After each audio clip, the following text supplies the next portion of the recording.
Today's podcast is brought to you by Audible.com. Get a free audiobook download at audibletrial.com/bonfireside chat. There are over 100,000 titles to choose from for your iPhone, Android, Kindle, or MP3 player. Go there. Check it out. Some of our landings were desperate adventures. We are now prepared to meet the inevitable counterattacks with power and with confidence.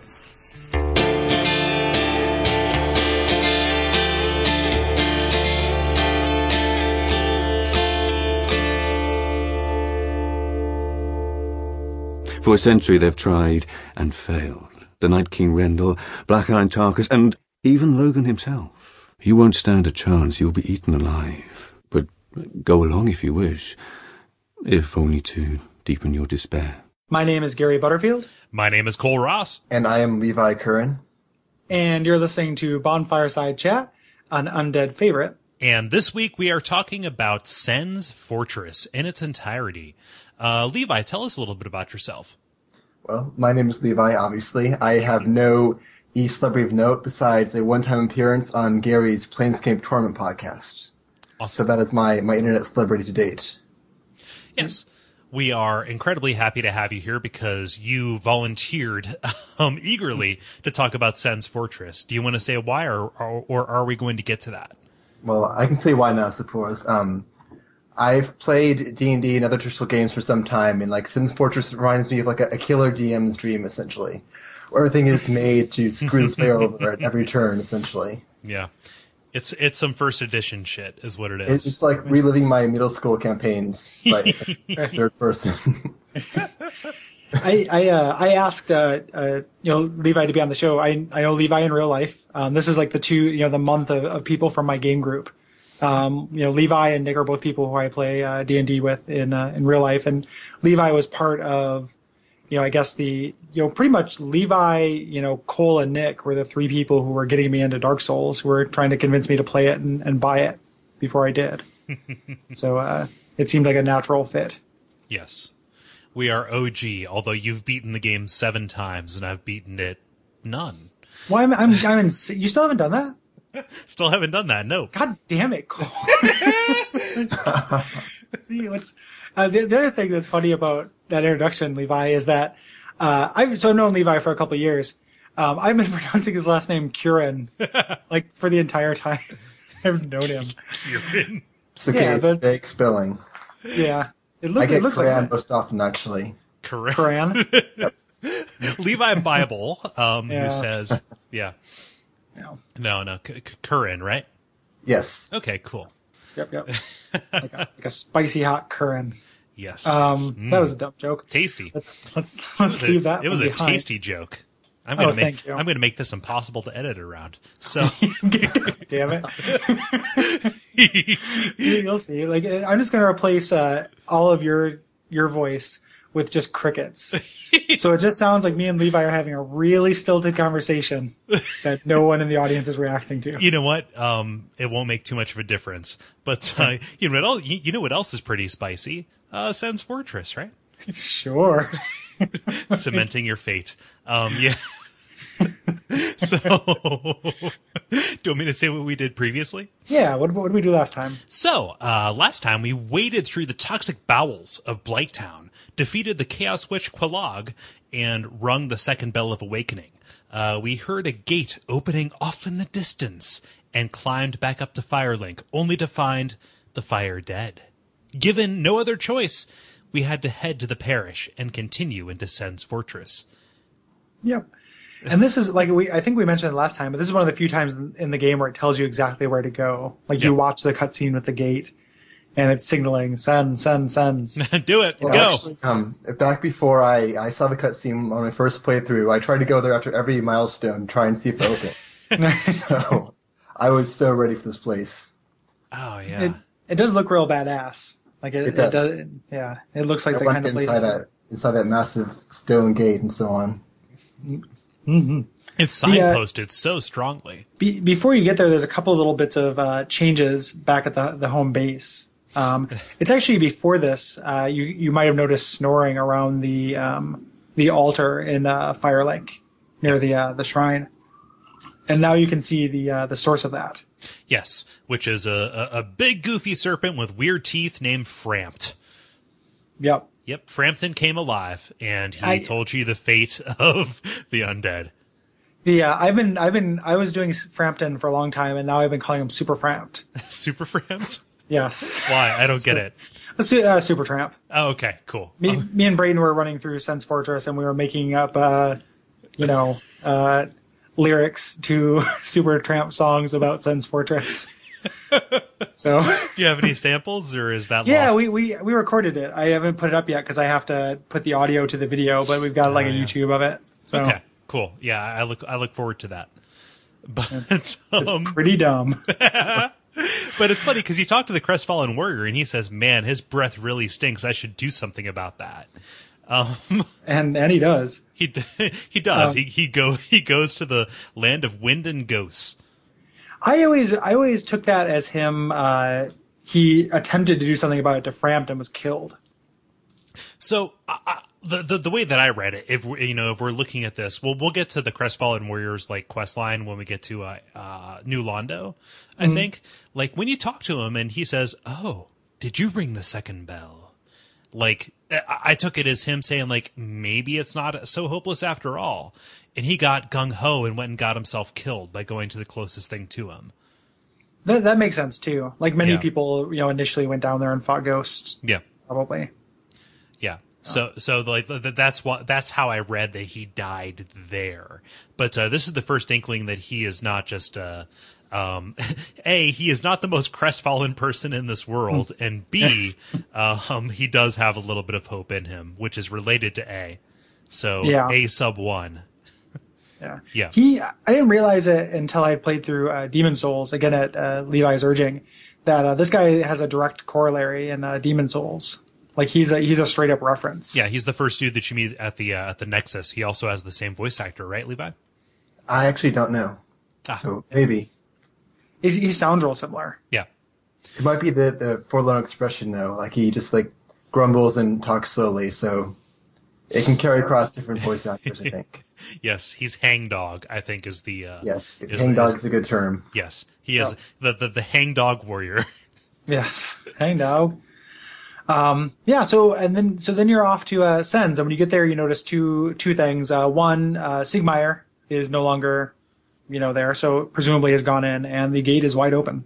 Yeah, it is. It is waiting for you, inviting you, and then quickly rebuking you with a pressure plate that will put arrows into your chest that will invariably kill you. Yeah. Yeah. So, Sen's Fortress, if you don't know its reputation or anything like that, it is full of traps. It is nothing but traps, almost. And it is right up front. It's in your face with its hostility.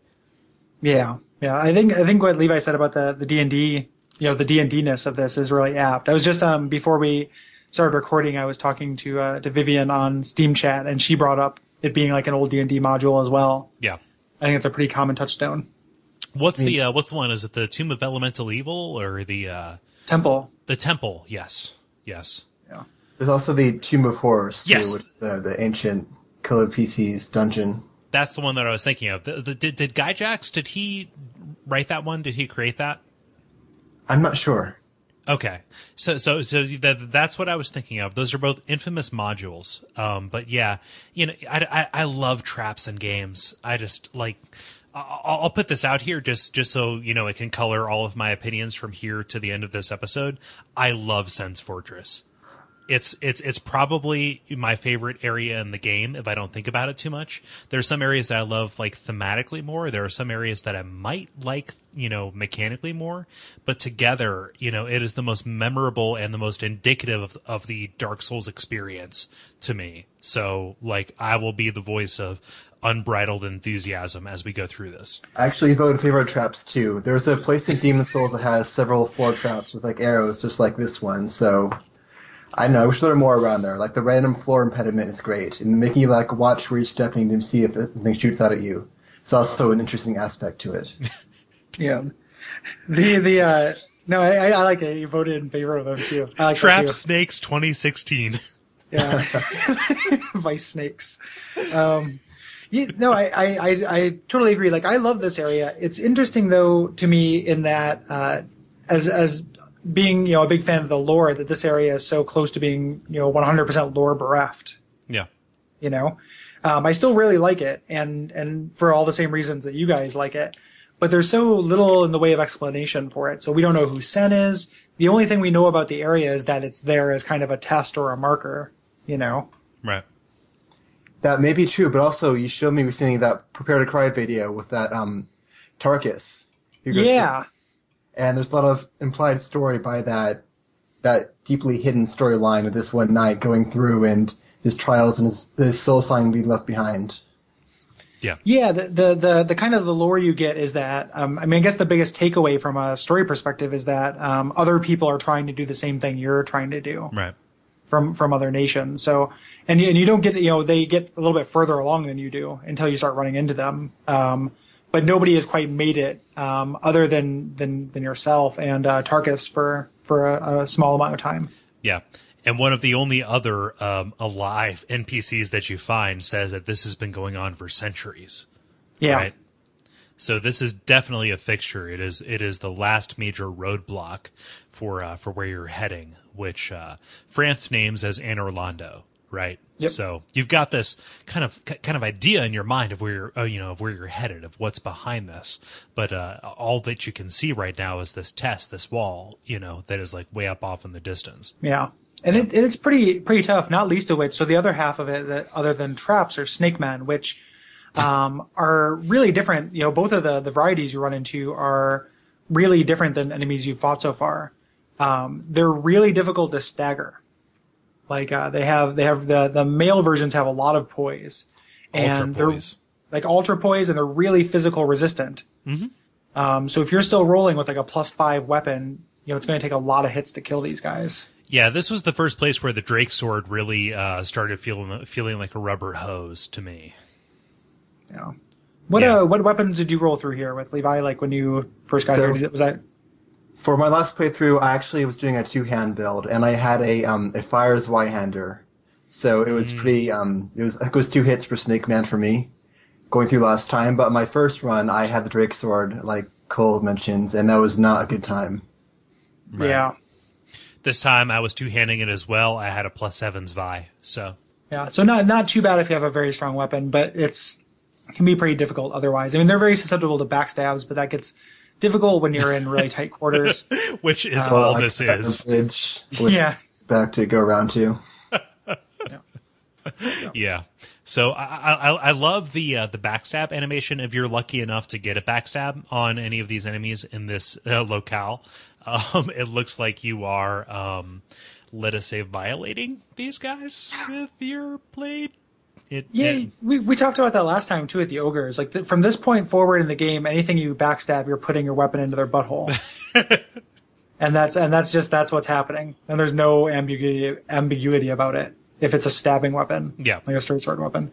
Yeah. Something I noticed when I was going through here with Brayden that's really hilarious is it is like a test area. It's also where Anor Londo keeps all of their statues when they're not using them. There's so many. There's all these just storage rooms off to the side. There are dozens and dozens of these statues with that armor on it everywhere, just cut and pasted. It's just that and pots. But just dude does it like there had to be like at least 50 or 60 in the level. It's pretty crazy. Like in the room, I mean, we'll get to it, but the room in the basement, there's tons of them just stacked up. Yep. Like, who commissioned all these without picking them up, or like what happened with that? It can really throw you off your guard too, because they will be resting at the end of one of these long, narrow walkways, and they will look like an enemy, right? Like the silhouette, at least to a certain extent, right? So it's kind of like, oh man, like, am I gonna have to? Oh, it's a thing. Oh, now I'm taken out by a sorcerer's bolt. Fuck. Right, and when you do the spell that lets you disguise yourself as scenery, that's what you become in this area. Oh man, I can't wait. I think I'm going to turn this current character that I'm running into a Dark Moon, just because it's roughly the right level And she has all the stats that I want. I wanna just camouflage the hell out of it. That camouflage spell is really fun. Yeah. I posted a video on the Bonfireside Chat Facebook of people doing the barrel game. Yeah. Did you happen to watch that? Yes. Yeah. Cool. Or have you seen that before, Levi? I have not. Somebody invades and it's you with two buddies, and you all do the hidden body spell where you turn into barrels, and then you do like shell game and move around, and then he tries to point, and if he points he fights whoever he points to. So like you're trying to pick the host to win the encounter. Right. The thing that's interesting about the Snake Men too, that they're here, is because we know them from later to be agents of Seath. Yes. Right. So does this, like, what is, just if we're desperately reaching for lore stuff, like what is Seath? Why is he keeping people out of Anor Londo? Unless he's just keeping people away from himself or gathering test subjects or what have you. Wouldn't he want to keep people away from the Lord Vessel? Because that's the means of actually undoing him eventually. So if he adds the impediments of the castle, then he's doing himself a favor. Yeah, because it takes down the red fog wall. Exactly, yeah, outside his library. Yeah, that could be. But the motivations are not quite clear because we don't know what lies beyond Sens at this point. The mystery is very much in effect. But what we do know is there are very narrow walkways with very, very real axe blades that are swinging in synchrony, something like that. Yeah, I mean, a lot of times they're asynchronous to each other. But so this is this first kind of walkway is really interesting because you have to avoid these blades, and there's a snake man down at the other end. And if you've been following your Dark Souls lessons, this is a bad place to fight. So this is one of the first. I say this I've said this about a couple of areas I think now, but another area where having a bow is incredibly useful. There's also a lightning snake up top too who can throw bolts at you if you don't get out of line of sight. Yeah, and as we said, nothing really protects well against lightning at this point. Right. So even blocking those bolts mean business. Plus you'll fall off most likely if you do. Yeah. Yeah. So what's funny is, like, my strategy for this has always been get under the bridge as quickly as possible because it is relatively free of blades. You can lure the snake man to you, and you can fight him on, relatively even terms, so long as you know how to manage your distance, kill him, and then run as fast as you can, because the snake man himself is not nearly as dangerous as either the blades or the sorcerer snake itself. Yeah, I do the same thing, actually. Yeah, that works really well with like a tanky build. But if you don't have a high stability shield, or if you're running poiseless, it's really difficult to fight a snake man. Right.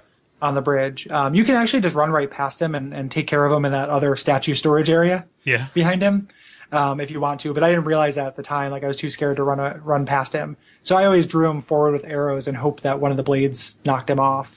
It's funny because, like, fear is the, like, primary motivator in this area. At least it was for me the first time through. Oh, yeah. Like, especially a couple areas we're getting to later where, like, I was just like, I can't do that. But even here, my memories of the first time through this are so strong in that, like, I think I may have died to those arrows at the front gate, like, twice. Yeah. Which is, that shouldn't happen. I know it shouldn't happen, but it made me good and cautious. Yeah. I think, at least for me, that the pendulum blades, they look like they're closer together than they are. Yep. So you can actually stand between them usually, but they don't actually look like it when you're looking at the long row ahead of you. Yeah. Yeah. Yep. And they use that to effect later in the fortress. Yes. When you actually kill the snake man and go up around the corner and you deal with the second bridge full of pendulum blades with the lightning throwing sorceress at the end, that's a really tough area for me in this game if I'm not rolling with a sorcerer myself. Right. Because killing her without her being able to kill you, there are places you can stand where you can shoot her with arrows and her lightning has a thicker hitbox. Right. So it will get caught on ledges you can kind of take cover behind. But I always find that little setup like pretty difficult. Yeah, it's really hard because you your inclination is to try and close the distance as quick as possible. and hope that the swinging blades will take as many of the hits for you as you can. However, if you overshoot her by any stretch, then you will trigger the pressure plate behind her and kill both of you. Yeah, and if you just run forward, if the swinging blades don't block the lightning and you do, it's likely to knock you back into a swinging blade. So, yeah. If yes, then proceed. If no, then swinging blade. Yeah. Yeah. I think the best method is to go to the middle and stop there, block until she casts a spell, then to charge her after that point. Yeah. And you can take her out with a attacking run or running attack. Yeah. Once you get there. Yeah. I didn't realize I could stand between those blades though, much like yourself, Yeah. at least my first time. But we're skipping past the bottom area though, if you want to hit that now. Yeah. So we can say that. I always skip this. I've only ever done it once. I insist. I don't need the Titanite, but just it being there is a challenge enough to get down. Levi is a completionist. He came, Yes, he saw, I he am. It's conquered. true. But it's a tar pit, right? I mean, it's Blighttown Mark II. Kind of, without the poison, but otherwise, yes. Yeah. So, yeah, you can jump down off the end of the bridge into, an area with 3 lightning snakes on it. And that's bad news all around, too, because when you're killing one, the other 2 are casting spells at you. Yeah, that's really hard. I oftentimes will die just trying to get down to the pit. But the easiest time I had going down there to where the Titanite demons was when I was playing a sorcerer, and I could just fall control and jump off the bridge. Yes, that would do it, I guess, if you go for that magic thing. And I'm not going to wuss out, unlike Levi. If you go for that whole magic thing. Yeah. So there's not a kill box underneath that bridge. I always thought there was. No, you can fall, and the snake man that comes after you and gets hit by the swinging blade likely will survive. Just by the time he can get back to you, you're long gone. But he can walk his way back. Yeah, I think if you jump down off the main part of the bridge, you will die. But if you jump down off the edge where there's that raised platform, you'll be fine. Yeah, just barely. Yeah. Right.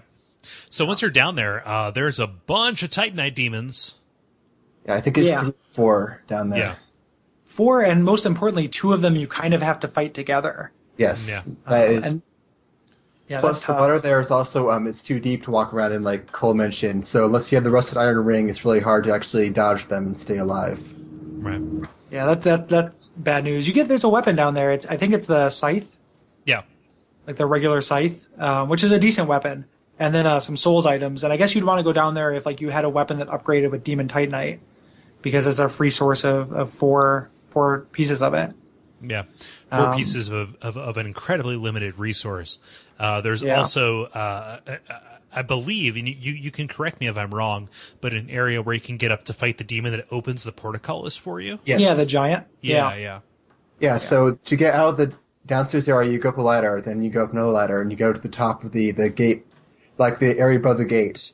And there's a giant that is just the same as the one that throws the boulders at you up top, but he has no boulders to throw. Yeah. It's like your first encounter with it. He's like a sadder version. I have no boulders, but I must fight. Yeah. He only had one job, and you took it away from him by making him do it. Like it was to wait for bells. Wait for bells. I like that you can go up there and kill him, because it's like, all the cutscenes are in engine, and like this thing that you see that you think, oh, okay, they're just making a giant open it. And when you see that cutscene, it's like, no, you can go kill that thing if you want. Yeah. Like, it's kind of hard to get to, but if you want to, you can go find that and kill it.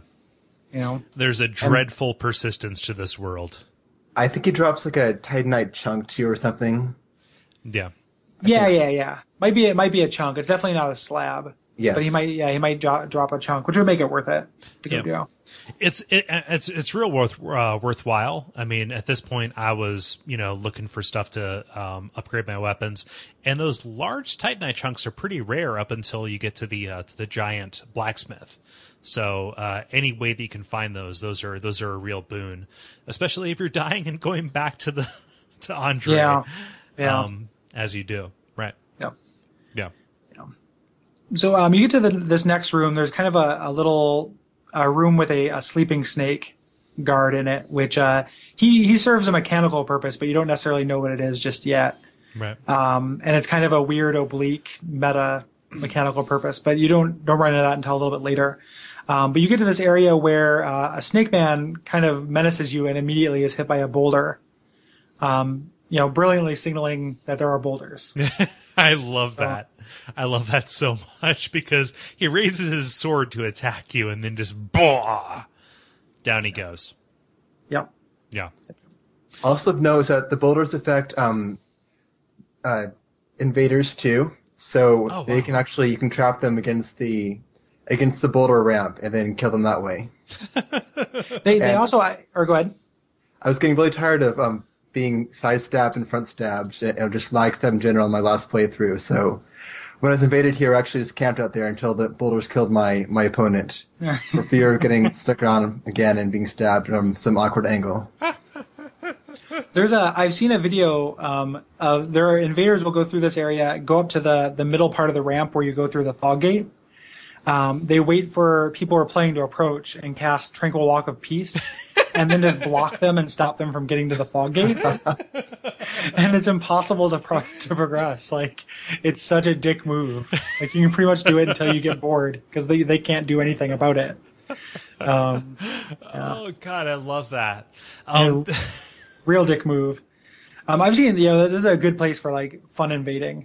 Like there's you can actually get on top of those swinging blades, which I've seen people do that too. Yeah, I think I actually accidentally at one point. I didn't mean to, but it happened. But, like, how do you get down?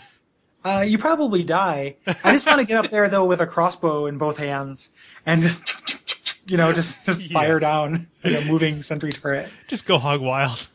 Yeah. I like that a lot. Fun invading stuff aside, because I want to put fun aside as quickly as possible. This is a nice little teachable moment in that enemies, they can crazy die from these traps too. Yeah. So they are not immune. They are as much a part of this diabolical mechanism as you are. Yeah. There's probably all kinds of workman's comp problems at Sun's Fortress. Yeah, OSHA violations. So, OSHA violations. And it's funny, especially in contrast to Blighttown. If you did Blighttown before this, Blighttown is this example of like just life going awry, just springing up unchecked in this relatively otherwise normal area, except for it being in a sewer, right? Whereas this area, Sens, was malevolently and deliberately designed to keep you at bay. Yeah. Right. Yep. Yeah. And just the very presence of traps kind of reveals that there's so few traps in the game. Yeah. You can also, so if you run up this ramp, at the very top there's a sorceress. And she's, no great shakes to fight, but you get one of the more useful rings, and the one I kind of use for most of the mid game. Yeah.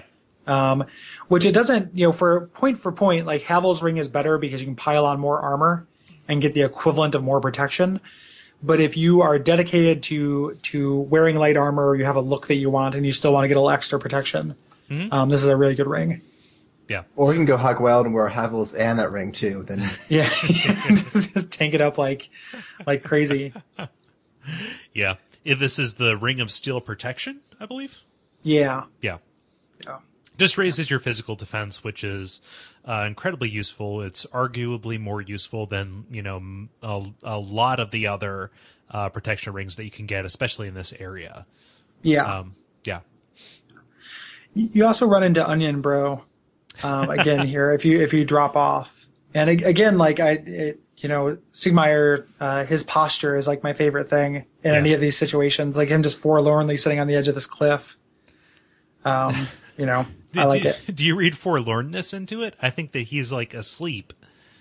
No, when you talk, he doesn't. Sometimes he's very clearly asleep, and you have to wake him up. So the only reason why I don't think he's asleep is because there are other times where he is asleep. Yeah. And he sleeps standing up for one. Yeah. And for two, you just talk to him and he just goes, he's awake. Okay. Yeah. He's just, I take him as being in reverie. Like, yeah. Yeah. He's bummed out here because he can't outrun the boulders. I never took him to be like an overweight person himself. I just thought it was his armor that was like crazy big because of the the whole Katarina thing.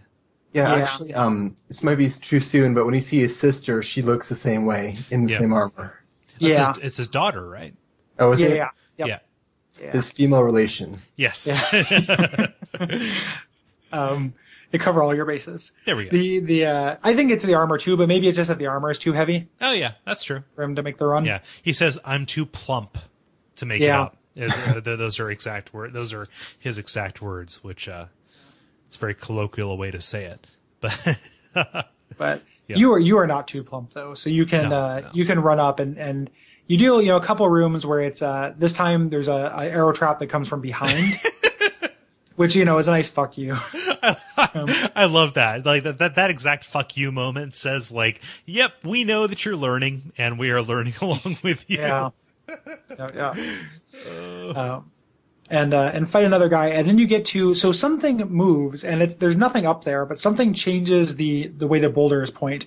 Mm-hmm. And when I was sunbrowing here with Brayden, I stayed up in that room with the boulder control while he went back down to the front and did something. I can't remember why, but I was like, I'm going to stay up here and make sure the boulders don't change to attack you or to switch to your path. Right. And I was thinking, like, if somebody was standing there watching, they wouldn't move. But they just invisibly just, move. Oh wow! So while they're you're up there. following you. Yeah. They just, something just moves them. That's It's like just that's a weird break of the rules. That's a weird fuck you. I thought so too. Like, I was expecting there to be something up there when I got up there, Right. when I heard it move, but there's not. Huh. So, Yeah, it's a real bummer. I don't like the idea of invisible agents in this. yeah, it's so rare, for this game to do something like that. We just talked about the giant who lifts up the gate. Yeah. Which could have very well been the same thing. Like, they could have just made the gate raise. And they actually put a thing there and then followed it up with you being able to kill it. Yeah. Here, they just, I can literally watch, like, as the game just kind of becomes a game, Yeah. I mean, if you're playing through it solo, like, you learn how this mechanism operates, how it's, one side, then the other side, then the other side, then the other side, like by watching it, right? Like, the whole pinball aspect of it. But like you watch it long enough to realize that it doesn't change and you think like, wait, why was it going this way? But now it's this way. Yeah. That's weird. Yeah. Yeah. I don't know, but yeah, you get to this area with this weird doubling back staircase ramp kind of area. Yeah, ramp. Yeah. You can try and head upward, but that is certain death.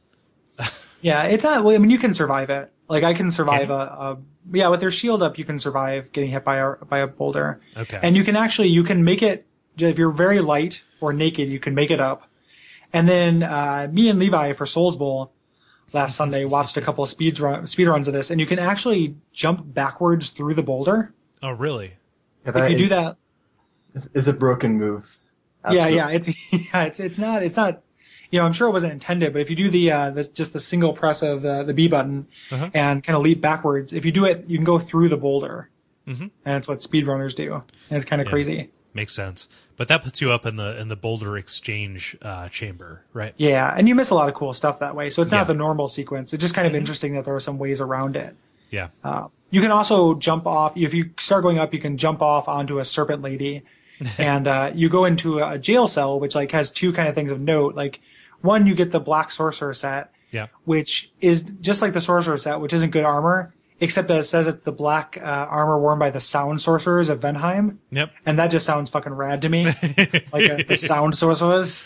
And then this is Why'd you also say where, that? Why'd you say that like Dr. Wiley? on accident. Sound sorcerers. And this is also where Grig's questline ends. Okay. It's kind of hard to make this happen, but if you buy all of Griggs' spells and then complete Big Hat's questline, this is where Griggs ends up and goes hollow. So you can kind of surmise he's following after Big Hat, but gets trapped here and goes crazy. Yeah. That never happened for me, probably because I never bought all of Griggs' spells. Because there's one spell that you can buy from him, I believe, Homing Soul Mass, that you get from Logan later cheaper, and I never saw a reason to buy it from Griggs himself at that point. He also sells Soul Arrow, which you start with. Yeah. So unless you want a second copy of it, you're not going to buy all of his stuff, and you might have to buy all his inventory items too. Yeah. Like you have to totally buy them out in order to make it happen. So there's a lot. I mean, it's rare to see a hollowed Griggs, but that's where he, that ties up that loose end. This is what happens to him. Right. So. Yeah.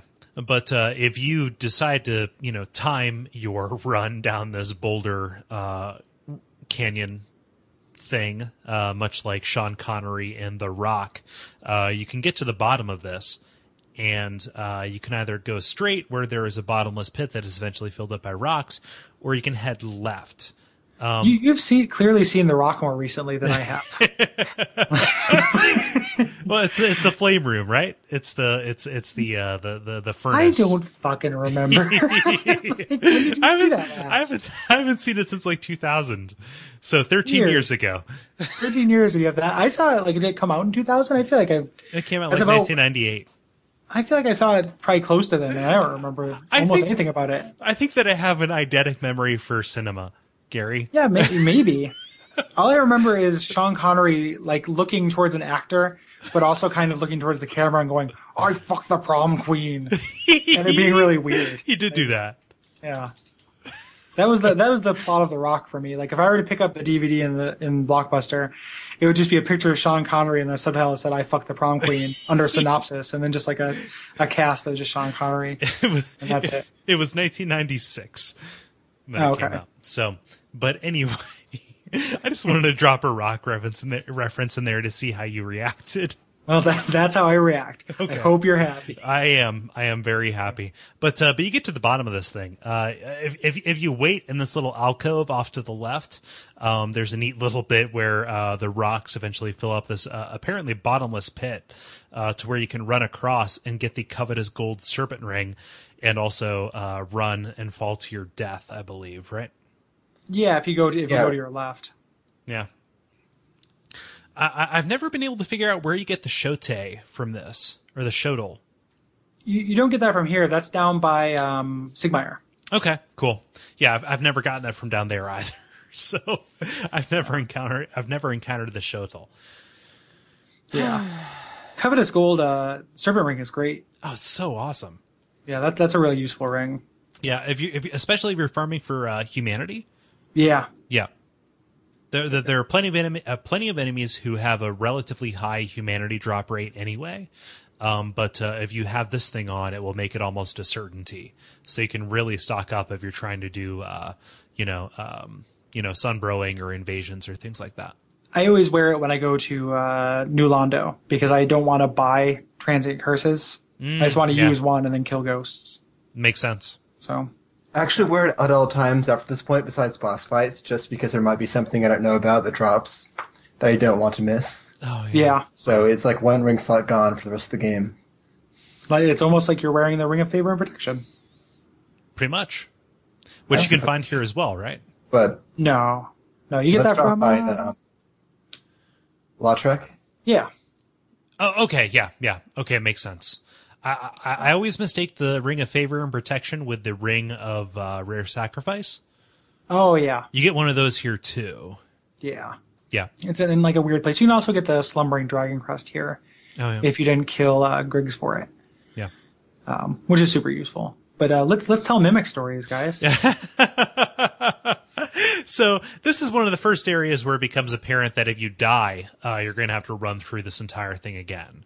There's no real way to predict this, right? Unless you're spoiled. Yeah, can we agree? Yes. I mean, for the most part, I had an orange soapstone warning that said amazing trap ahead, but I didn't think it was going to be the treasure chest. This has been nothing but amazing traps up to this point. Yeah, amazing traps ahead, amazing traps behind. And it was like when I got like I laughed for a long time. Yeah. Like I was just like oh fuck you. It's so goofy too. Like he laughs. Like he like I love the way mimics are designed in this though. Oh, so like, great. Like the way my favorite thing so I mean this chest is a mimic. Yes. Is when they stand up, their tongues are clearly like the same material that their torsos are. You're right.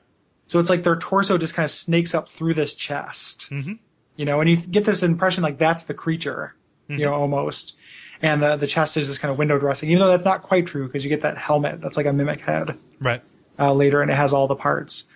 But, I mean, there are ways to tell what it is, but you just have to be observant in a way that you were not trained to be observant before this. Like a level of detail that like, stopping to check and see if a treasure chest is breathing is like stopping to see if like a window is yawning or like, the floor is screaming or, the ceiling's crying. Like you're just not going to check. It's funny. Like it's a treasure chest. It's funny because I noticed this was because of my particular personality defects. I noticed that this was a different kind of chest before I opened it and then died because it was slightly askew. Most other chests are placed parallel to walls, whereas this one is at roughly a 45-degree angle in the middle of a room. Is that true in all the time Yeah. they're a mimic chest? No, Just the this rest of them one. are actually on the wall, but this one definitely is askew from normal placement. Yeah. Yeah, that's a good observation. I didn't have that. I didn't notice that. I didn't notice anything about it other than the warning, like the literal orange soapstone, and then that it ate me. And then later I found out what the telltale signs are, and they're fucking badass. Yeah. So are they breathing when they're dormant? Like, can you just like get up there and look at it? Because I know about the chain. I know if the chain curls outward, you're fucked. But Yeah. In like the Lordran Boy Scouts, there's probably like a rhyming mnemonic device. Like if the chain curls in, better get in. If the chain curls out, gonna make you pout or something like that. Treasure within, just to keep it thematic. Yep. There we are. Yeah, if the chain curves in, treasure within. If the chain curves out, better watch out. Yep. And yeah, rhyming out without, but we can workshop this off my. That was good. Good Thank work. you. Thank you. It's a good starting point. But they definitely are breathing all the time. Huh. And you can hear them too. It's just they're very quiet. But mostly you can watch them Okay. and see it. Never noticed that. I know that they're slightly different color than the regular ones. The regular chests are a darker, more lustrous hue, whereas these are more mottled and faded. I never noticed that. Yeah. I didn't know that. Yeah. This all might be true, but honestly, I've got a much more foolproof method, which is attack all chests ever. From this point forward. In real life too, like I'm gonna put a treasure chest in your apartment, Levi, after game night at some point. You're gonna come home and you're not gonna do anything until you kick it. Even though if I did that and you kicked it, what would be your win condition? Like if it was a mimic and it turned into a mimic in your apartment, like you'd have to move. You can't live somewhere with a mimic. It's his apartment now. Yeah, exactly. Like, and if you manage to kill him, you just find the lease with his name on it. Mimic. What is this? But Levi's right. You have to attack every chest after this from now on. Even once you know the signs, you still like. You do. I mean, the first time through the game, like now I know which chests are mimics and which ones aren't. Right. Even though I have had like little flights of imagination that I was going to get like a haunted copy of Dark Souls where like the mimics were different, like a creepy pasta. But for the rest of the game from this point on, I think most players, like you attack every treasure chest and that's just what happens. That's what Dark Souls is now. You know what would be amazing is if the treasure chest after this point had nicks and cuts in them. Oh, wow. Like that would be a crazy like bit of game design. That'd be awesome. I would love that. Yeah. Make that game. Somebody mod that. Dark It Souls seems mod. like you should be able to do it. Like there are mods for it, and there are texture mods. People are hacking shit all the time, so hack that in. Come on. People only mod They don't mod Dark Souls to make it better. they just mod it to make it worse. Well, Yeah, they make but it better should be for a them. good, like online feature where they'd appear in the chest and people attack other chests, you know? Like Yeah. statues. Yeah. The more people it kills, the bloodier its jaws get. That too. Man, yeah. If you could turn into a mimic through that spell or Oh, through God. any, that would be awesome. And park yourself as a treasure chest. Yeah. Yeah, polymorph self spell. This D&D campaign. Oh my gosh. So I mean, like, we haven't explained it, but anybody who's gotten to this point knows if you try to open a chest that's a mimic, it will devour you whole. Like, One of the coolest ways you can get a tip off to it is if there's a blood stain in front of it and you touch it and you get to see this ghost get eaten in front of the chest. Like every time I see, that didn't happen to me my first time, but every time I see a blood stain in front of a mimic, I watch it because it's great. do we know why the Lloyd's talisman wakes them up? Or it puts them to sleep. Yes. Yeah. I don't know. Yeah. It's such a weird, like white box Super Mario 3 kind of mystery item occurrence. Huh. I mean, the flavor text for Lloyd's Talisman specifically talks about it being used to stop undead from using Estus. Like, it's not, it doesn't say like hinders enemies or anything vague. It says like specifically what it does. Mimics are powered by Estus. There we go. Yeah, maybe. That's where they get Estus from. Yeah, just mimic lands. They just squeeze like them Chinese out. moon pandas, and it's fucking sad. My favorite. Yeah. Mimic High Life. Another favorite. Mimic Island. The champagne of chess. But you get the lightning spear from this dude, which if you're on the Drake sword path is an excellent weapon. Yeah, and you're going to see such a huge noticeable. This is like the game teaching you about physical resistance and elemental weapons. Yes. Because from this point on, snake men are not really that big a deal, with this weapon. Yeah, so you can use that. I mean, and spears are already pretty, I don't want to say overpowered because that makes me sound like somebody who plays LOL, but it's, you can guard while you're using them, so it can make the fights in this area trivial. Well, in this area, yeah, but the game, it's showing you the power of the spear and then immediately taking it away during Anor Londo, because that is when you're fighting many, giant-sized enemies, and spears are dick against them. Yeah. Like, the hitbox is so small that, it's really hard to fight anything with a spear that's bigger than you are. Yeah. But you get this thing, whether or not you decide to use it, and you get to one of my favorite trap in the game. This is fantastic, yeah. The trap elevator, which, you hop on it, and it takes you to your to your destination. If you decide to linger Your on, final destination, Crypt Keeper. Death is out to yeah. But it'll take you up to to Upper Zen's fortress. But if you decide to say let's see here, I see some area above me, it will slam you up into some spikes. This trap has never got me. Really? I got off at the first stop because that's my exploration model. I feared, I always thought I would get back on it, and then just ended up exploring the rest of Sun's Fortress. Okay. I was expecting, if I had to keep going up, it would let me off in, a room or a contained area rather than one that can join to the rest of the fortress. So this one just never got me. I didn't even know that there were spikes up there until I watched people do it on YouTube. I'm ashamed to say it got me. How about you, Levi? I think I saw Bloodstain, and then I went up, and then I got off, like Gary mentioned. I think you can look up and see the spikes. If you're on the exit, then look upwards, but I'm not positive on that. Yeah. I can't explain why it got me. If you're observant, you can see the movement pattern of it, where it moves up, stops, moves up a little, then comes back down, stops, then moves down a lot.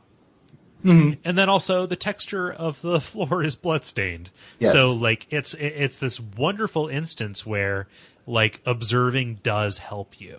Yeah. Yeah. Yep. Yeah, it's a real fair trap. Yeah. It takes you up past the boulders that you were trying to run down before into the boulder control room. And there are a couple things you can do here. Changing the path of the boulders, changing them down to go, I guess, I don't know how to refer to direction, cardinal directions in Dark Souls, but you can put it down towards the first area with the sleeping guard, and this accomplishes two things. One, it frees up Siegmeyer to run up the ramp and completes this leg of his quest chain, and then goes down and will bust through that wall. And when I was referring to the mechanical purpose of the sleeping lizard or the sleeping snake, there is that you can sit down and watch the damage from him go up, and then when he stops doing damage to him is when the boulders have broken through the wall. Mm-hmm. So that's just a quick way to save yourself, a little bit of time. I don't know how intended that is, but that seems to make sense to me, and also just to motivate you to want to hit that wall, because there's a sleeping snake man there. Yeah, and why not take it out with the boulder, because it's easier than swords. It's funny because this time, earlier today when I played this, the wall was broken, but the snake was still alive and at full health. Just sleeping, standing? Well, he was awake at that point, I think. But, yeah. I mean, not a big deal. He's just a regular snake dude. Yeah. He might have just gotten knocked out of the way or jostled. I feel like if you reload the area and come back, he'll be back there. And the wall is still gone, of course. I think that might have happened. Did you die, Kole? Was that in between those points? No, I don't believe I did. You know, it's hard to remember specifically because you die so much in Sens. Maybe you don't if you're competent. I need to reflect on that. But you go back there, and it's this neat little area with all these hanging bird cages that have people in them. Yeah, or just like corpses for the most part. Yeah. But one specific person. So Big Hat Logan. So this is a really important part. If you're going to be a sorcerer, this guy is going to be your bread and butter. Your best friend. He kind of alludes to the later part of his quest line by saying that this place is melting his mind. Yeah. Yeah. Yep. And so he was obviously captured, by the on his way up here and was put into this cage. Mm-hmm. And the reason why I think he was put into the cage is just because you later find out that he is undead. So if he was just killed by the traps, he would have kept coming back the same way you would. Right. But someone found a semi-permanent way to get rid of him until you come along and free him. Yep. So you can open this up. You have to come back later if you don't have the master key, but there's no reason not to roll the master key. So you can open up. You can open it up here and save yourself just a little bit of time. Yeah. But you also get a hero's soul here, which is a 10,000 soul item, which is huge at this point. Yeah, it's about a level up and a half at this stage of the game, which is real nice. Logan, he heads back to Firelink to meet up with Griggs after you free him here, but you proceed back up and you have to cover just a little bit of ground again, but it's not too huge of a deal because you've diverted the boulders at this point. Mm-hmm. I think you can actually block off an item if you put the boulders to go backwards from the upper area and destroy the bridge that's outside the fortress. The that item you're talking about is the cage key. So is that, I've never tried that. You're saying if you put the boulder out the window, it'll smash that bridge? I'm thinking yes. I didn't do my last playthrough because I was afraid of it, but my first time, I think I broke the bridge. I could be wrong. I'm sorry, Internet, if I am, but but I think if you turn the boulder ramp all the way around, it can actually shoot outside the fortress and hit the bridge and break it, I think. Wow. That would really fuck you because that cage key is what opens up the shortcut later on. Yeah. But I mean, I wouldn't put it past the game. That would be real crazy if that ended up being the case. That was going to require some testing. Yeah. Please let us know if you've seen that or not seen it. I'm hesitant to do it. I guess I could do it after I already got the key. Yeah. Just to check it out. Yeah, I'm real curious about that. That's a good point. Yeah. But you head back up, and in any case, you have to go back up to the boulder control room, and there's a small little stairway that leads to a hallway that's full of arrows. That is kind of a nice little signpost that says, "Yeah, shit's gonna get real from this point." Because whereas before there were 3-4 arrows, now there's a whole wall of them. Yeah, fairly easy to avoid if you're not careless again, and by this point you should know. Yeah. Not to be careless. After this is wait. I like a reflex of hear a sound, turn around with the shield, essentially. Yeah. Ingrained instant reaction. Yeah. The after this was the first of my favorite Dark Souls memories are moments where I come upon a scene or something, and I just immediately think no, I can't do this. Are you fucking kidding me? And there's two of them that happen back to back right it's here. It's not even as bad as it gets. Yeah, totally. This one, I was like, oh, no way. This is way too narrow of a bridge. And those blades are way too close together. How the fuck do I do this? And that's what it is. It's a pretty narrow bridge. Pretty narrow. And then blades that are all close together, so you just have to run on through. But like Levi said before, it's really astute. That's it's really hard to tell how far away they are. Mm-hmm. With where your camera is. So I had an orange soapstone that said try rushing through. Right. And was able to get through here. The only one that you have to watch at this point is the middle one, because all the others move in sync with each other, or roughly in sync, and you can predict that, but the other one moves at about half phase. So so long as you watch that and gauge where it's going to hit, that's the one that's going to get you. Yeah. Yeah. I just kind of watch the middle and wait for openings. Right. if you sprint whenever you see an opening, you'll be okay. Right. And in every case. here at least. Yeah, you just have to not panic and roll because that can really get you in trouble. Yeah. Yeah. And then you fight a couple snake men that are more or less inconsequential and end up at the same thing but worse. Like way worse. Like a thinner bridge, a snake sorceress shooting sorceries at you while you're doing it. And then trickier placed blades that you can't tell are trickier placed at the time. The first bridge was really, and the second bridge was really. Yeah, totally. And what I know now, because I played through the whole game, is that this is kind of like trying to soften me up for the fucking rafters part in Anor Londo. Yeah. Which was like my biggest, like, I cannot do this. Like, there's no way I'm going to make it through this fucking thing moment in the game. And then, I've hence been able to do it just fine. But just like narrow walkways are tricky for me. No. Yeah. You both have in to, real life and in Sun's Fortress. You have to pull an ocarina of time and essentially Z-target your way to make sure that you're walking straight. Yeah. But like this last one, it's a little bit merciful, aside from the sorceress, which if you have any kind of range attack, you can take her out. They give you enough space in between these things where you can stop and hesitate. Like, whereas before, there's no safe place to stop. In this one, you can try and make a more considered go of it. But if there's no orange soapstone or anything in that middle space, like, you're probably not going to know that you can do that. Oh. Well, you can look. The texture of the walkways, it's darker where the blades cross. Huh. Yeah. I never noticed that before. I was lucky enough to have a soapstone the first time, and then I just kind of knew. Yeah.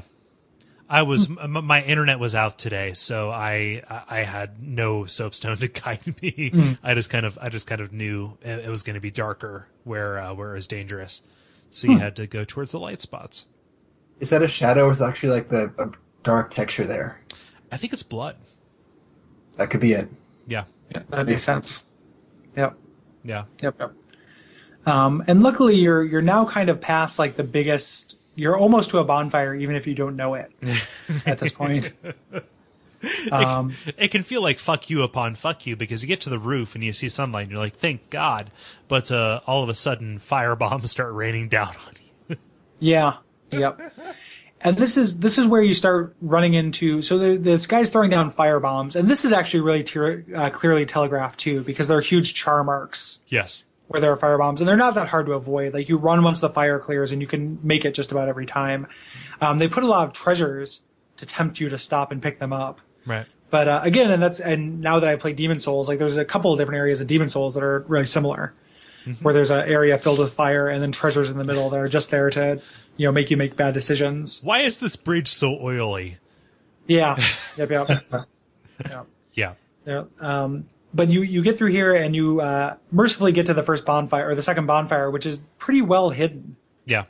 Like, really well hidden. You just have to know that if you jump through this broken section of wall on the edge of this roof, you will fall to safety, right? Yeah. And it's right. Like soapstones too. Yeah. Yeah. But if you run at a full sprint, you're going to die too. Oh, like, you have to gingerly step off. Yeah. Yeah, and it's like right by one of the big char marks too. So if you're not timing it carefully and you're pussyfooting around, you're gonna get killed one way or the other. Yeah. So if you die here, you're gonna have to run back through the entire thing. However, because of the nature of this area, that's not going to be too huge of a problem. Yeah. Yeah. Like, you definitely get kind of master this area by the time you get through it. It's one of the few places where the environment is your, if not sole, worst enemy. Yeah. Yeah. But you can hit that, and it doesn't set you too far back for the fact that you drop. You open a door from the other side, and then you can get back up to the roof, in relatively short order. So it becomes kind of your safe haven, which is a little bit important because you're fighting some unexpected enemies up here. You see the Baldurnites again, and you also find the Berenike Knights. Mm-hmm. Which is that lore bit that there are people from other countries, other undead, seeking Anor Londo as well, right? And kind of ending their quest here, and going mad. You can also you get the flame stone plate ring which is not that. I mean, they give it to you right before you're going to face fire, but it doesn't give you that much fire protection. Right. I end up using it a couple places in the game, but it's not one of the most useful rings or anything. Right. Most of those elemental resistance rings are situational at best, right? Yeah. Yep. Yeah. But you can swing over past the Baronica Knight to get to Ricard, who is a prince. He has a rapier, which is pretty good. It's upgradable. He has a Stora armor on. It's just weird that he is a named NPC who has no real story significance other than he's here and he's like crazy hollow. Right. His weapon is kind of well thought of for getting it and doing like a normal upgrade path for it. Right. Because the way buffs work in the game, it has a unique R2, which is this really rapid like little series of pokes. Mm-hmm. And if you like use a resin that adds like 100 damage to your strike, it will do it for each poke. So if you like a lightning, not enchanted lightning, but like a Ricard's rapier with gold pine resin is really, really powerful and will do a lot of damage with that R2. Right. This, speaking of thrusting weapons, is also the best place to farm for the Baldur side sword, which is one of the best dex weapons in the game. Is it the best place? There's only a couple of Baldur Knights here. Did you have higher drop rates, or did you? Everything that I've read has indicated I've never actually gotten a Baldur side sword, but and reading the SA thread and things like that, this is where people go, possibly because of the proximity to the bonfire. Knights. Yeah, and it's also after you get the gold serpent ring, so that makes sense. Yeah. So I've had one drop twice, and both times were in the parish. I hate you. So if I could give you one, I would. Man. I know. I've got a plus 15 on my Let's Play character. I'm not going to go through New Game Plus. Get up to level like 90, and I'll give it to you. Okay. And also switch platform for some reason. Yeah, exactly. It's half off on PC right now. Why not? So you go up there and you fight Ricard in kind of a weird little side area that doesn't go. Doesn't do very much. There are a couple of chests up there, but they just don't give you that much. Yeah, not mimics. And so you kind of make your way up like this spiraling area. You can make a detour and go to one of the better merchants in the game, even though one of the more inconveniently located merchants. Yeah. You have to take a leap of faith across a broken walkway to get to him. It's relatively fair if you don't make the jump because you take a little bit of damage, but you find a pretty neat crossbow, the sniper crossbow, and you just have to make your way back. However, if you do make the jump, you get to one of the most obviously broken people in the game, and I mean broken mentally, not mechanically.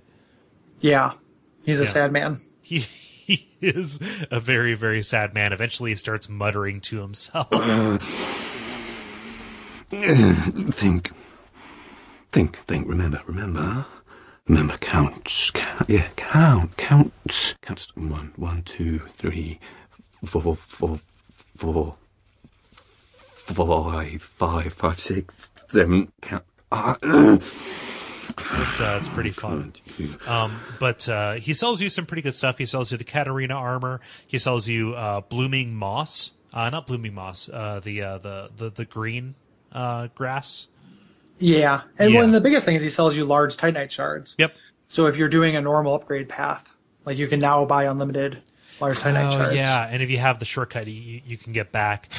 My main source of purchased large Titanite has always been the giant blacksmith.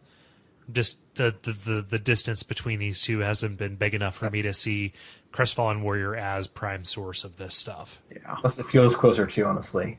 Like once you have the Lord Vessel, you can go right there to the giant. Yeah, this is just, I usually sink my souls I get from the boss of this area into large Titanite shards and then upgrade to the bonfire. Mm-hmm. So I don't end up revisiting this guy that often, but if you wanted to, or if you're having trouble in Anor Londo and want to upgrade more before you get to the giant blacksmith, it can be worthwhile. Yeah. He sells them for a little bit more. The giant blacksmith sells them at a discount, actually. Right. So it's better to buy them from the giant blacksmith, but this is the kind of the first area. Right.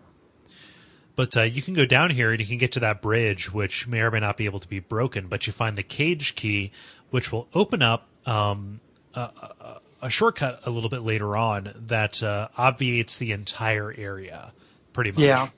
which I don't know. It makes this feel like pure Dark Souls to me, which is memorize the area, be able to run through it with your eyes closed, then find shortcut that makes you able to do so in reality. If you continue up this kind of central column, you can find the giant shooting firebombs at you, or throwing firebombs, and it's really worthwhile to kill this guy because very similar to the Channeler in the depths, like he will make the next boss fight really difficult if you don't kill him. Yeah, I was mistaken. Earlier, I thought, based on this playthrough before, it's kind of like, oh, well, what is this? But he doesn't respawn, unlike the others. The others do. You can kill the boulder giant, but he does respawn, and he keeps dropping the boulders, which is pretty neat because this entire area is like kind of run by these living beings to a certain extent. Right? Mm-hmm. Like, it's not mechanical, it's not powered by magic or anything. It's these dudes just turning cranks and dropping rocks. Except for that one in the middle area, that where the game got all magic in the control room. They should have put a giant in there. Like, I would have accepted that, even though it would have been a huge fuck you because you very easily could have died to him. Yeah. And, well, like these giants, they're real fun fights because they can kill you in one hit. However, their attacks tire them out. And they have to take a knee and say, "Just a minute, guys," and that's your chance to take them out. Yeah, but the fire one is really hard to actually do that too, because he's like in a little box here at the top. That's almost as big as he is, so you're kind of stuck up in his face most of the time. I've been killed in the hallway leading up to him because he clipped through the. Yeah, that's where I fight him. I kind of get him to bait to attack, and I back down the stairs. And wait for him to attack until he does the tantrum. And then I go up and stab Problem Child in the face. But unfortunately those firebombs don't blow up after, if they're just hit with a weapon. Yeah, I was real disappointed by that. I thought that would be an awesome area for PvP if they did. Like you do fights up there, and if anybody accidentally attacks one of the firebombs, like the whole area is just engulfed in flames. It'd be really cool. But they just crumble if you attack them. Yeah, they crumble like regular boulders. Those firebombs, though, if you join someone's game, be summoned to their game, and they haven't killed a giant yet, it's really hard to follow them up the walkways, because the timing is so precise getting past explosions that essentially you get trapped behind the firebombs if you're second. Oh no. I've never done that. I was sunburrowing here, but I ended up I think this is when Brayton went down to go get Logan, and I just ended up going up by myself and waiting for him up by the Bare Nicky Night. So I never tried doing it with somebody. The timing gets weird, and then like the place he chooses to throw them to gets strange when there's two people confusing him, because he doesn't always follow the foremost person. So you can think you're safe for like going back one step, but he throws it at you instead, and then you get run to death. So. Where would you drop a summon sign in this? Just by the bonfire, or right outside the exit to the interior? Okay. So there's a fog door that appears right when you go up the stairs from the interior to the exterior, and you drop it there, and that's a good place for being summoned. Makes sense. Huh. I'm always baffled by that science of where you do that, because like I'll see summon signs and like, why would I bring you in here? I'm not at the boss yet. Yeah. Well, other people, like when I was since I've been doing that co-op run, like it changes the game. It's fun. And we've been using that, the kind of common summon signs place, and subverting it because we don't want other people to summon us. So what I try to do is I smash a barrel or a pot and then put my summon sign under it, thinking that in other people's games, it's hopefully hidden from them. Right. And if even if they see it, maybe it will show them like, hey, I'm not really looking to get summoned by you. You pull a Beatrice. Yeah. Yep. But you get up here. Somebody who maybe doesn't want to get summoned, but maybe does. Tarkus is like crazy out of the way. Yeah. But have you watched that the Tarkus Prepare to Cry? Yes. Yep, that dude, which we can't say enough good stuff about his work. Just look up Prepare to Cry on YouTube. He frames it as Tarkus has left his sign there in order to help other people get through what he got through. Mm-hmm. But he doesn't make it that apparent. Like you can walk through there. It's a room that doesn't serve any other purpose but to summon Tarkus. And it's Tarkus' room, man. It's Tarkus' house. Yeah. Whose house? Tarkus' house. Whose house? Tarkus' he's house. just, I call this room.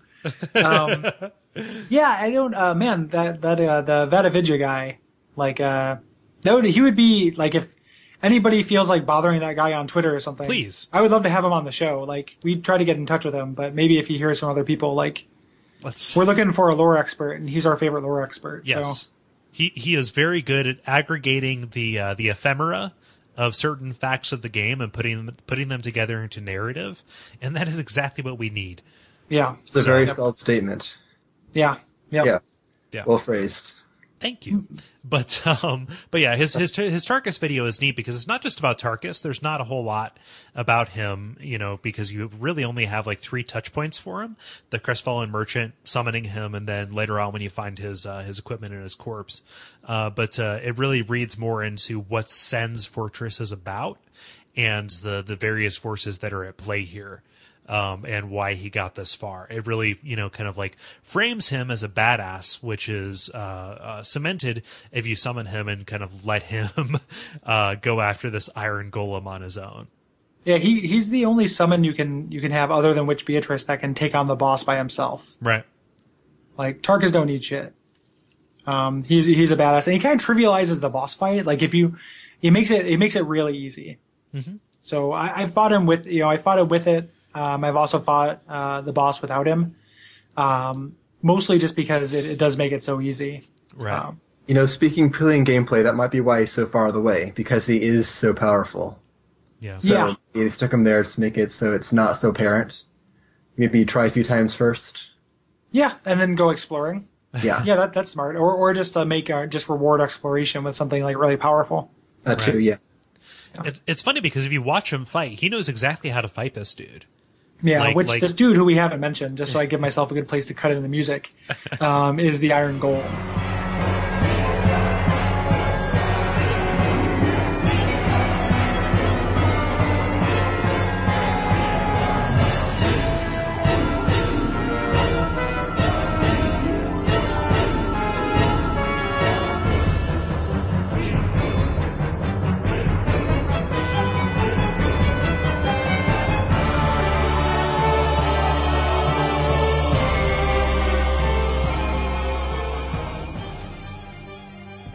Yes. Which is exactly what it sounds like, just a gigantic animated suit of armor that will wreck your stuff. Like, you're fighting him on a very precarious area. Like, the footing is not very sure. It's like a cross-shaped bridge walkway, and he can pick you up and just straight throw you off if he wants to. Yep. Yeah. Yep. And I've had him do that to Tarkus twice. Yeah. Poor Tarkus. He's done it to me. He's thrown me off a couple of times. Like, he's not. This is not that tough of a fight, even without Tarkus. You just have to be, get between his legs and be very careful about watching for that grab attack. Right. This is when I was talking about the kind of the weaknesses of the spear, though. This is one of the first times you're going to run into it because it's a very powerful weapon, but it's difficult to hit the Iron Golem with it. Right. You're attacking his legs, and if you're trying to lock onto him and you have a slashing weapon, it'll hit one of them just fine. Otherwise, if you're just trying to bank on your character's forward being what you think is forward, you're not going to thrust at exactly the right place. Yeah. Tell us some Iron Golem stories, Levi. How have you purported yourself against this guy? I just take a very vanilla approach. I go up there and melee him and dodge the attacks, and then succeed. I haven't had any epic battles back and forth, unfortunately, or fortunately.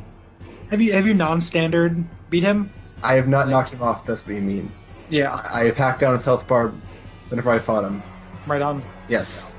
You can kind of do a kind of a skip version of him, though, where if you get him to lose his balance, you can actually make him fall off of the bridge the same way you can.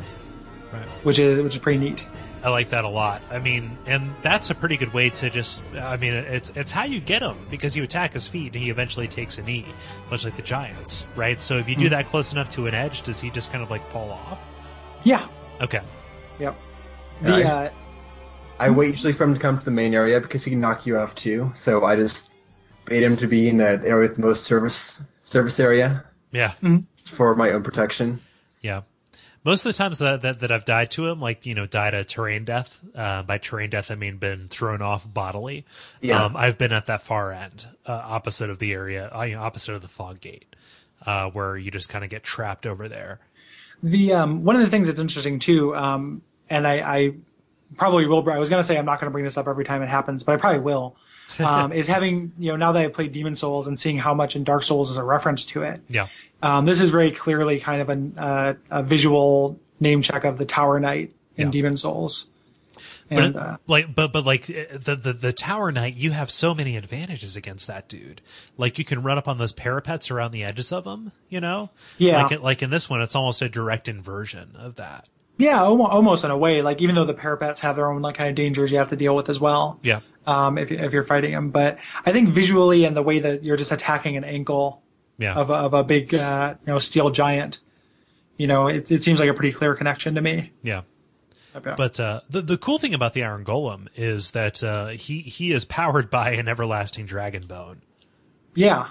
Yeah. His core is made of that. It's also made of getting like one of the more popular like gimmick weapons that's actually not very good. But the Hadouken fist or the dragon bone fist. Yeah. Yep.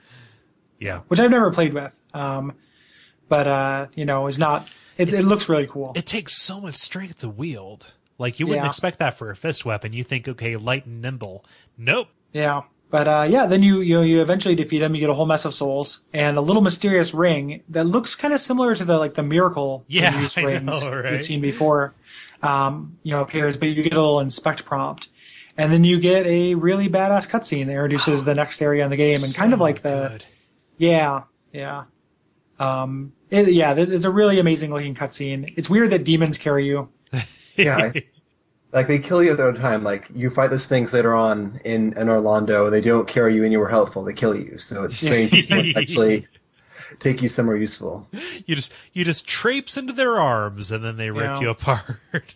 Again, like the way that this game has so many, just kind of reference checks to Demon Souls. That's what I think that is as well. Yes, absolutely. Yeah. So I think that's just there because it was in Demon Souls, more or less. Yeah. And that's Sen's Fortress, right? Yeah, I think that it is. The next bonfire, it's not too terribly far away, although there are a couple of traps that you can fall into. We'll talk about that next time. But yeah, you are far and away from this. You've unlocked that shortcut. You've memorized the area, so even if you had to run back through it, you wouldn't have too much trouble with it. And it is one of the best instances of mastery in this game, I think.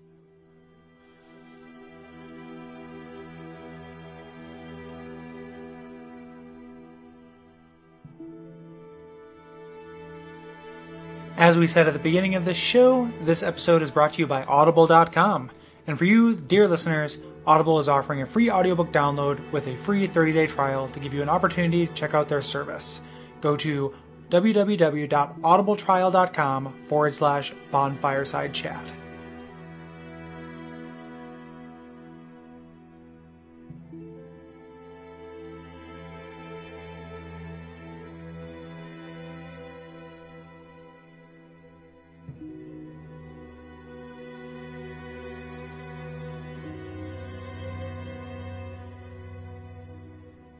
Yep. For that. Cool. Well, what are we doing next time, Cole? So the next episode, we are going to be covering Anor Londo in its entirety, which means going up through the castle/cathedral, fighting Ornstein and Smo, the boss that was designed exclusively for co-op, apparently, getting the Lord Vessel, and then, spoiler, eventually killing Gwendolyn itself. Yep. Yes. And that is the last time we are going to say spoiler. Yes. In the show. Next episode, all spoilers are off. We're going to assume anyone who's gone with us this far has played the game and is okay with us talking about stuff, because after Anor Londo, you can do things in any order.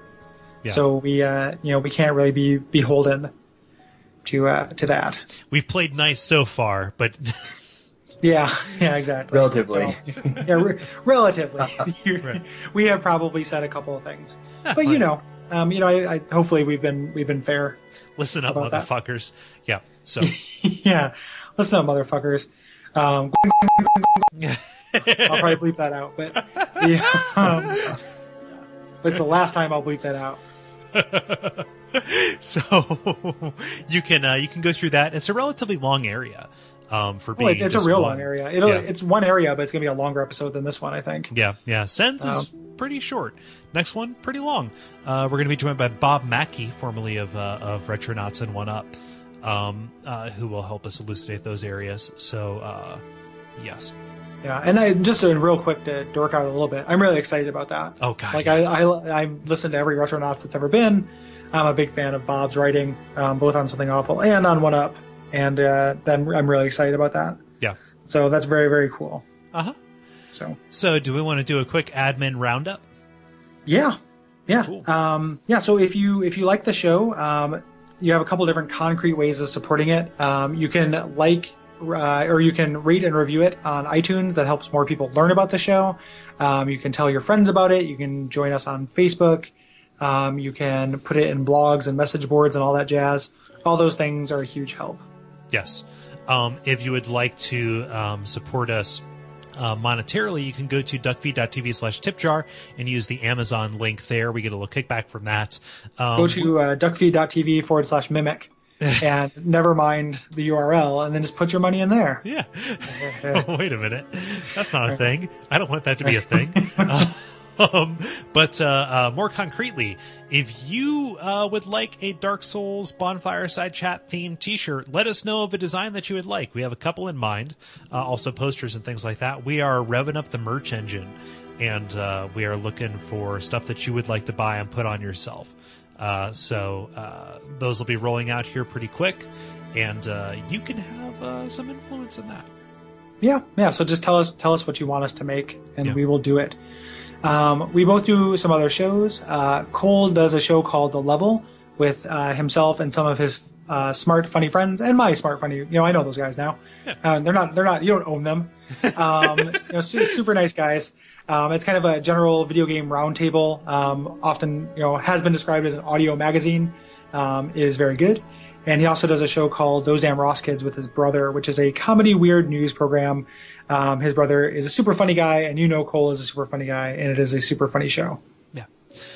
If you like Gary's flavor, you can check out The Pitch, which he does with his friend Brayton Cameron, where they talk about solutions for everyday living that will, quite frankly, revolutionize all of our lives and make them worth living, I think. It's a comedy podcast, comes out every week on Wednesdays. I really recommend you do it. It's one of the best things on the network. And also you can check out Dead Idea Valhalla, which is another great thing, where Gary, it's in reruns right now, but there was a new episode recently. It is a comedy variety music show that is just pure Gary concentrate. That's true. If you can't get enough of me. And kind of the biggest thing we didn't mention is me and Kole both do a show called Watch Out for Fireballs. Yeah. Which is kind of we take a similar approach, that we take to this show, where we kind of go moment to moment, experience to experience, but we do it with old video games, and we go through multiple old video games. The next episode that you can hear when you first hear this will be Sonic. Which one? Sonic. Yeah, Sonic 3 and Knuckles. So you want to hear us talk about that game. We got some other cool games going forward, and if you like what we do, go back and look at the archives and pick a game you like and listen to us. Yeah. Give it the same treatment that we gave this. It is incredibly evergreen. Most people that I know, I just recommend look at a game that you like, and you'll probably like the episode we did about it. Unless it's a game we didn't like, and then we'll make fun of it.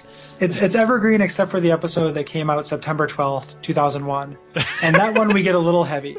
So other than that one, it's non-topical. If you don't like thinking about what it all means, avoid that one. Avoid that one that came out it's 10 not topical. That episode I can't recommend. That was exactly 10 years before we began the show. Yeah. So, Levi, where can they find you on the internet? Nowhere, because I have no e-publications. No Twitter, no nothing? No Twitter, no nothing. Okay. So if you like my flavor, then too bad.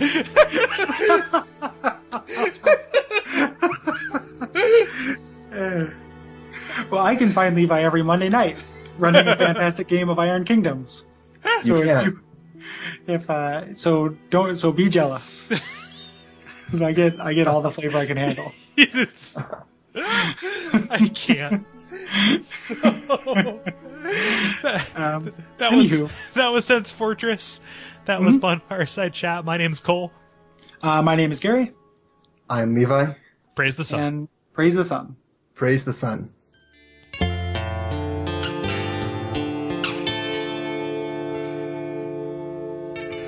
And we all pray that we will have far more soon